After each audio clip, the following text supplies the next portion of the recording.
Place maintenant à la rubrique La Chronique Culture avec Jean-Baptiste Urbain et on plonge dans le Paris interlope des années 50, mais en musique. Regardez et écoutez. Il y a Paris, Paris, pour ça, pour le fric, pour la fraîche, pour le but. En plein, il y a Paris, Paris, pour ça, pour les noms, les girons, les pépés. Et ça, tous les jours, oui c'est gala. Il n'y a pas de raison pour qu'un jour ça change. Et quand on te voit des anges, oui madame, il n'y a que Paris pour ça. Il y a Paris, Paris pour ça. Oui madame, il y a Paris pour ça. On peut être sûr que c'est là. Si ça doit s'arranger, que ça s'arrangera. Si tu vas, tu reviendras. Voilà, bonjour Jean-Baptiste. Bonjour Xavier, bonjour à tous. Irma la Douce qui est de retour à Paris et c'est un, comment dirais-je, un opéra, une comédie musicale qui avait été mis en valeur d'abord par les Américains.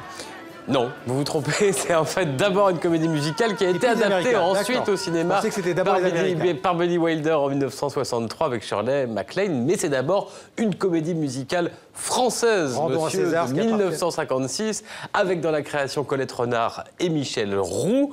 La musique est signée une certaine Marguerite Monod, c'était la compositrice d'Édith Piaf pour des grandes chansons comme L'hymne à l'amour ou Milord. Les paroles, elles, sont d'Alexandre Breffort, qui était journaliste au Canard enchaîné, ce qui s'entend d'ailleurs, il y a un côté très satirique dans cette comédie musicale. Alors, de quoi ça parle, Irma la Douce? C'est Nicole Croisy, qu'on a vue sur scène, qui est sur scène, qui va nous le raconter. Elle est sur scène aujourd'hui, mais en 1956, figurez-vous qu'elle était de l'autre côté, dans la salle, dans le public. Irma la Douce que nous montrons en ce moment, c'est l'époque, les années 50, parce qu'elle est au jour d'aujourd'hui très pittoresque, que ce sont les voyous de Pigalle, dont la principale ressource vient des jeunes femmes qui mettent sur le trottoir, pour le dire le plus élégamment possible. Et c'est un petit peu leur petit cosmos. Et tout ça est dirigé par une femme à la poigne qui impressionne. Et c'est le rôle que je joue, c'est la tenancière du cabaret des inquiets. Je suis bien mort du coup, ta jolie gueule d'amour, ma gueule à moi.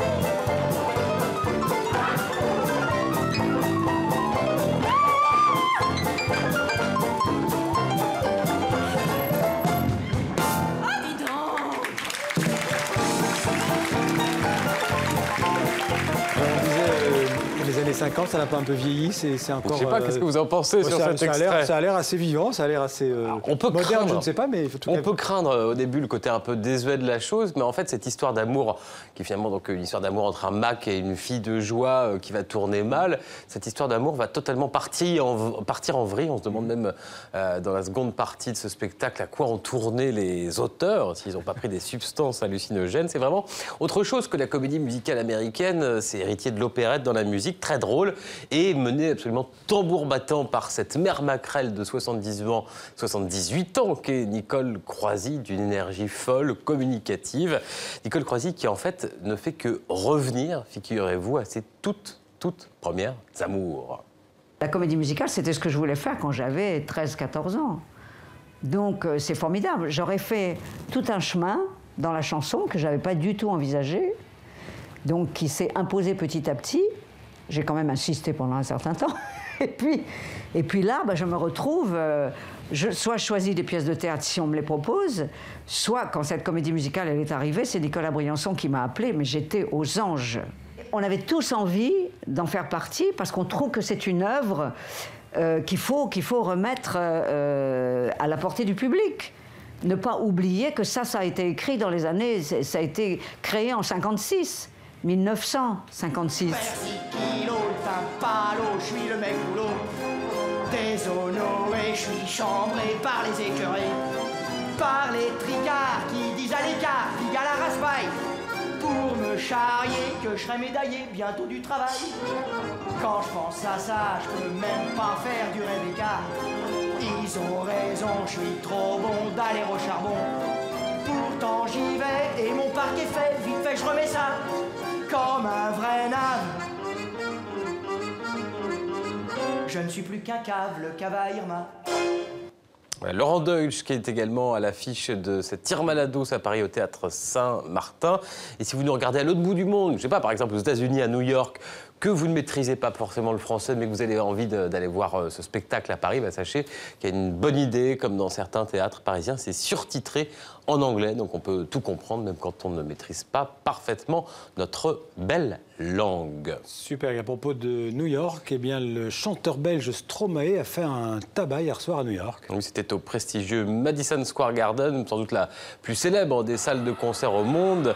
Seuls 2 autres chanteurs francophones avant lui s'y sont produits, Charles Aznavour et Céline Dion triomphent donc pour Stromae dans la plus célèbre salle de concert au monde. Voici quelques secondes devant les caméras de confrères de la RTBF.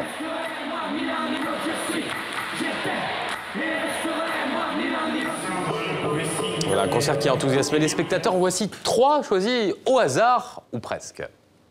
We studied French in school, so coming to see the concert, it's really fun, and we try to understand the words. And do you understand the words? Most of them. We tried. Either way, it was still fun, and the music was great. Formidable. Yeah, right. Was that good? That was good. I think that was great. Yeah, formidable. Vous n'auriez pas voulu rentrer tout de suite en Belgique? Vous vouliez assister à ça?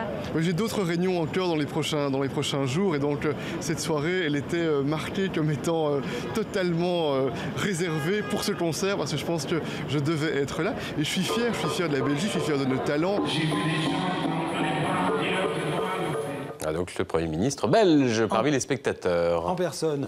On va finir avec un peu de promotion pour la chaîne, vous allez voir, avec le retour d'Interville sur TV5 Monde. Une des émissions cultes de la télévision française revient, mais si, alors plus entre 2 villes, non, entre 2 pays, la France et la Chine. Et cette bonne idée, on la doit à TV5 Monde, en coproduction avec la télé publique chinoise. Diffusion dans les prochaines heures sur nos différentes antennes, notamment à 20h55 si vous nous regardez en France, en Belgique et en Suisse. Merci. On regarde ensemble tout à l'heure. Bien sûr, on va pas manquer ça. On se retrouve demain. À demain.